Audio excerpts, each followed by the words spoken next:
केबे पालन हेब कृष्ण जन्माष्टमी 15 अगस्त ना 16 अगस्त चलित वर्ष केबे पालन करा जिवो कृष्ण जन्माष्टमी भाद्रव मास आज आरंभ होईछि। एही मासरे कृष्ण जन्मोत्सव महा आडंबर रे पालित हुए। यह एक धार्मिक विश्वास जे भगवान श्रीकृष्ण द्वापर जुगरे भाद्रव मासर अष्टमी तिथि एवं रोहिणी नक्षत्र रे जन्मग्रहण करथिले। एही कारणरू प्रतिवर्ष भाद्रव मासर कृष्ण पक्षर अष्टमी तिथि एवं रोहिणी नक्षत्र रे कृष्ण जन्माष्टमी महा आडंबर रे पालन करा जाए। प्रतिवर्ष यह पवित्र दिन में भगवान श्रीकृष्ण का शिशु रूप को रीतिनीति सहित पूजा करा जाए। हेले चलित वर्ष केउ दिन कृष्ण जन्माष्टमी पालन करा जिवो जाहाकु नहीं भक्त माने द्वंद्व रे अछंती। कारण केही केही कहउछंती अगस्ट 15 तारिख तो आउ केही कहउछंती अगस्ट 16 तारिख जन्माष्टमी पालन करा जिवो।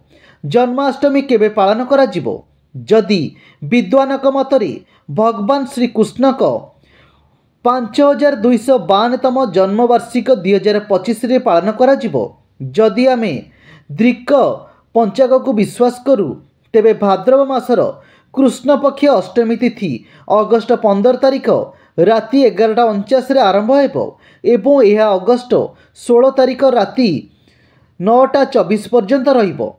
सेहीपरि रोहिणी नक्षत्र अगस्ट 17 तारिख सकाळ 4:38 रे आरंभ हेबो। एपरि परिस्थिति रे लोक माने चलित वर्ष जन्माष्टमी तिथि को नहीं द्वंद्व रे अछंती। यह अगस्ट 15 रे पालन करा जिवो कि अगस्ट 16 रे पालन करा जिवो।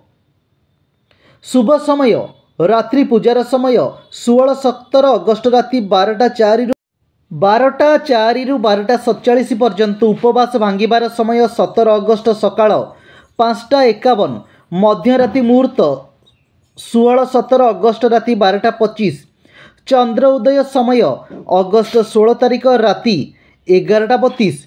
पूजा विधि अगस्ट 16 तारिख अर्थात जन्माष्टमी रे उपवास रखंतु एवं मध्यरात्रि भगवान श्रीकृष्ण का जन्मदिन पालन करंतु।